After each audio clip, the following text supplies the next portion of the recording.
Could you survive a year without power? What about a year without water? What about a year without adequate food supplies?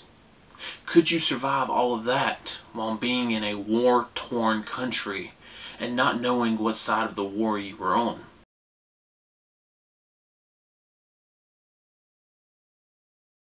Hey guys, T2 here, welcome back. Today we're doing a short story review, a book review if you will. And this is about living in hell, how I survived a year in Bosnia during the Civil War. This is written by a man named Selco. If you're not familiar with Selco, he is pretty big in the prep community now.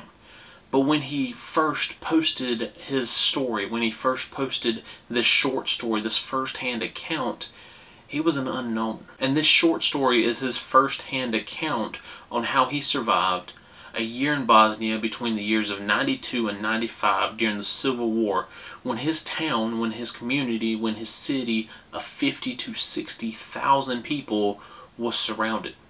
They had no food, they had no water, they had no power, they had no way out. So what I want to do for this video is do a quick overview of the short story that he wrote, his first-hand account on how he survived. Number two is do some lessons learned. What did he learn that he passed on to everyone who read the article? And number three, how would I improve it? What are some things I would pick up, maybe learn, that could help me improve my situation if I ever found myself in that situation? So in the article, he talks about a lot of different aspects to the preparedness community that we think about. He talks about tradable items. He talks about having arms and ammunition. He talks about how to do barter and trade. He talks about the police force and how they were non-existent during this time. He talks about how money was no longer valuable. He talks about how he had family members die because they drank tainted water. He talks about how starvation killed so many in just the first couple of months, how people were not prepared to be shut off from the outside world. So I cannot do a good enough job of doing an overview of this story. So again, it's going to be down below. Go read it and then come back and then you'll kind of understand. And the fact that he made it through, the fact that he made it through and told his story, the fact that he made it through, he had a couple of family members die, but not everyone, that they did okay, not great, but that he shared it for future generations and now it's part of the internet. It's incredible. So I have to move on to number two because I'm not going to do the overview enough. Just know it's his story from the 1990s, how he survived being cut off from everything for a year. A couple of lessons I learned from this short story. Number one, own a gun. Make sure you own more than one gun and make sure you know how to use said gun and everyone in your household knows how to use it and you have ammo for it. He said that the police force within the first few days was non-existent. And now anyone and everyone that owned a gun started forming up in these little groups, these little gangs. Now some people were just defending their own property, defending their own home, while others were out robbing the hospitals, were out robbing the nursing homes. People are going to do what they need to do and a firearm helps promote that. In a situation like this, there is no right and wrong, there is no good and bad. The person breaking into your house for food could be a mother of three. It could be your school teacher. It could be whomever. They're doing what they have to do to survive. Now, that's a lot different than looting and going to steal a TV because the power got shut down. People do that nowadays. Just imagine what they would do a couple of days after having no food and no running water and no electricity. So have firearms. Have weaponry that you know how to use, that everyone in your family knows how to use. The second lesson learned is have safe water, have clean water. How are you going to store up a year's worth of water? Good luck.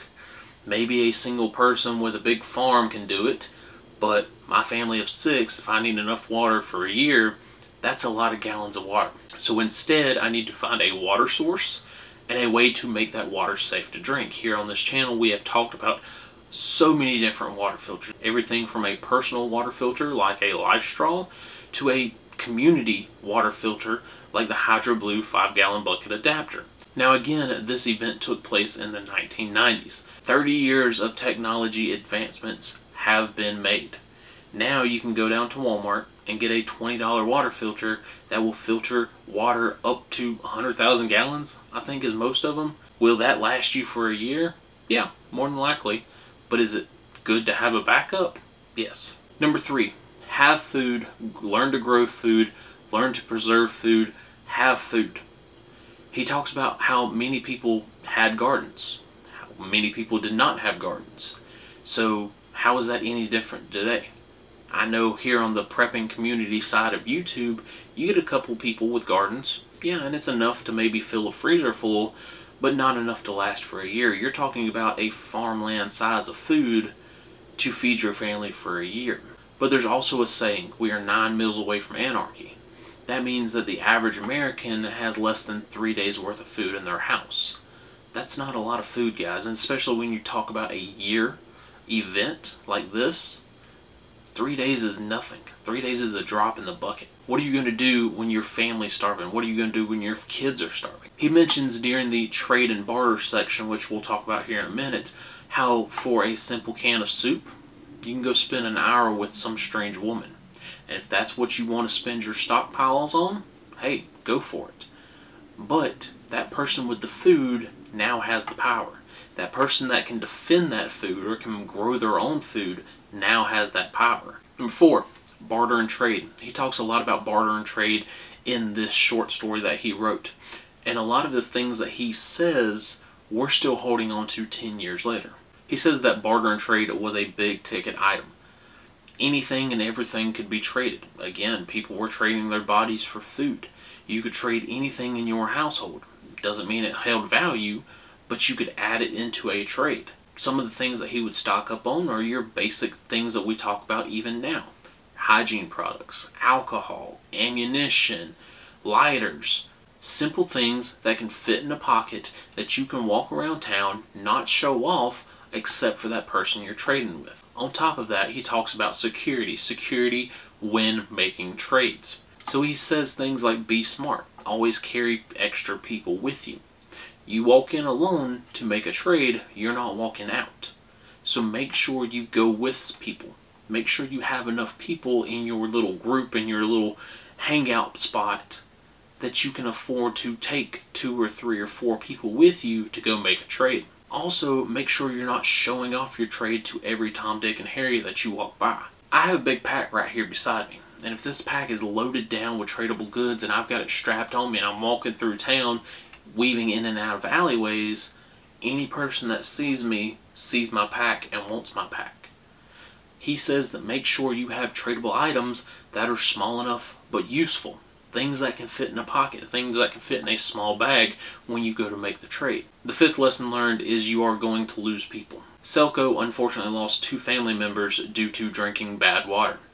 How many people in the community died because of that? He says 3 months in, they started hearing the rumors of people dying of starvation. He said a lot of people died because of hygiene issues as well, so he would stock up on hygiene items if he had to go through it again. A town of 50 to 60,000 is going to run out of resources extremely quick. 50 to 60,000 beginning, you might have 5 to 10, maybe 20,000 left as a maximum. People are going to die. You have to be ready for that. So let's move on to the 3rd part of this video, which is what would I add on to it. Now, I'm not saying that Selco did not teach a lot in his article, because he absolutely did, and I'm not putting anything past his experience, right? I'm not saying, oh, well, he could have done it better. But what would I do? What would I change if I knew that I was going to be faced with this situation? The first thing I would want is lights and power. I've talked about it a lot. Lights and power are a huge, underrated, tradable item good. A year without power. That means any candles, any kerosene lamps, any flashlights with a little bit of battery juice in them are gone. We've talked on this channel a lot about different little solar lights or USB rechargeable flashlights and headlamps that you can put a little solar panel outside, recharge a power bank, recharge a little battery brick, and have light a year into an event. Again, if you have a rechargeable source, that means that you're not going to have to go out and barter and trade for batteries, barter and trade for kerosene oil, barter and trade for more candles, because you have a renewable resource. So that is lighting. What about power? How are you going to make power when there's no power coming in? gas generators are not going to be a good option. You might get a gas generator and it might last you a couple of days with the gasoline that you use. But after that, then what? And plus, if you're in a city environment like he was, you run a gas generator, everyone and their brother is going to know you have it. Things like solar generators, right? Solar panel outside, it recharges it. I've got an EcoFlow Delta for my bigger items and a Rock Palace 300 for a lot of smaller items. I got a couple solar panels to go with them, set those out in the sun, recharge the device, bring the device inside, and run a fridge or a freezer, at least on the EcoFlow. If I can regenerate that power basically every day, except for when it's stormy or rainy outside, I can now pass that power out. Again, it's a barter and trade source that is renewable, that can be replenished every single day. The second thing I would make sure I had is ways to cook. Selco talks about how he used a small little portable canister stove. I think it was like a Coleman 1-pound cylinder stove, and him and his family used that. Cooking is going to be a big priority. Cook what food you have. Well, you have to cook it in a manner that doesn't give off a smell, that doesn't give off a sight, that doesn't tell everyone in the world, hey, we have food, come and get it. Things like solar ovens, All-American Sun Oven, GoSun, those are great, right? No fuel required. That's what I keep promoting when I do videos on them. Or little canister stoves. Now, how much propane, isobutane are you going to need to make it through a year? A lot. But at least with a propane stove outside, you know, you can stack up on 20-pound tanks. But have ways to cook. Have ways that require fuel. Have ways that don't require fuel. Again, it could be a tradable item. One thing that he briefly mentions is wintertime. Everything in their house that was made of wood got burned to keep their house warm, to stay warm, to stay alive during the wintertime. Now, this is Bosnia. I don't know how cold it gets. Where you live, it could get negative 73 degrees, like up in North Dakota, where I used to be stationed at. How are you going to survive if it gets negative 20, negative 30, negative 40? Hell, if it reaches 0 and your teeth are shivering, how are you going to stay warm? So make sure you have ways to heat up your home, or at least a room. Have ways to heat that area. Have blankets, have sleeping bags, have things to stay warm. That way you can actually stay alive. Kerosene heaters are a favorite of mine.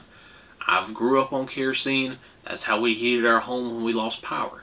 Now, I know some people don't like them for a safety hazard. I get that. But if I can stock up on kerosene and make sure that my family stays alive, I'll deal with the side effects later. As long as it's not like burning my house down, I can deal with the side effects. Make sure you have ways to stay warm, including clothing. Basic winter clothing, even if you don't live in a cold environment. The great state of Texas, where it never gets cold, experienced a major power outage and snowstorm a few years back. 10 days without power in the coldest days on record. That is a lot to deal with. And the natural gas lines actually froze. So those people who had natural gas, who thought, yeah, I'm good, you know, even if the power goes out, I'll just turn a switch and the natural gas will come on, those people were screwed as well. So have an independent heating source. Again, kerosene. My family, we run on propane. So we have a propane tank that is not connected to the grid, that we get filled up a couple times a year, that unless something goes wrong with the system and the lines, we have a way to heat our house. And the final thing that I would personally change is not with the article, not with what I would pick up, but it's skills. He says that one of his neighbors knew how to make wool, and that wool made that man very rich, right? People needed wool. He knew how to make it. People would come, give him good, valuable trade, and he would give them wool. That is a skill that that man knew that got him through. Now, skills can be a variety of things, right? Preppers always talk about skills like gardening or blacksmithing. Sure, those are important. He says there was a shoemaker. He says the guy that made wool. He says there was a furniture guy who fixed things. Those are also skills that could be useful in that time. Anything that you do could be a skill. Anything that you know how to do could be a skill. Selco says that he was a nurse. That can get you out of a lot of tough situations, or it can be extremely valuable. So upping my skill set on just a wide variety of things. Yes, it's good to know how to garden, but as soon as you teach someone how to garden, well, you're no longer needed, because that person can go around teaching people. have a skill that no other person, or not many other people, know how to do. So again, guys, if you have not read the article, I'll post it down in the comment section. I will pin it, and that way anyone that posts a comment, they can see that. Please go read it, because this is one man's journey through hell. It is his story on how he survived. Put yourself in that situation, right? We talk about this with all the books that we've reviewed here on this channel. 1 second after, we asked, how are you going to survive in your small little town if an EMP hits? The Coming Home, Going Home series, I asked, are you going to be able to walk 250 miles with your bug out bag, even though it weighs 200 pounds, like in the book? Put yourself in those situations. Well, this is a real event. This is a real event that happened. This is a real event that could happen again and again and again and again. Right now it's happening to the people in Ukraine. Russia's invading them. The people in Ukraine are being attacked day in, day out. They're losing power. They're losing water. They're losing resources. It happens. During World War II, a lot of Europe got taken over. What did the Nazis do? They went in, they cut the fuel lines, they cut the gas lines, they cut the power, and they basically starved these people out. That's what wars do. So yes, you could find yourself in this very situation maybe in the near future. So prep up for it. Let me know down in the comment section what you would add or what you're going to start stocking up on because of this article. Do you think that he did a good job? What would you improve? What would you stock up on? Things like that. Alright guys, let me know. Again, it'll be posted down in the comment section below. If I forget, which I probably will, just remind me and I'll drop it down. Alright guys, that's all I got today. T2 out.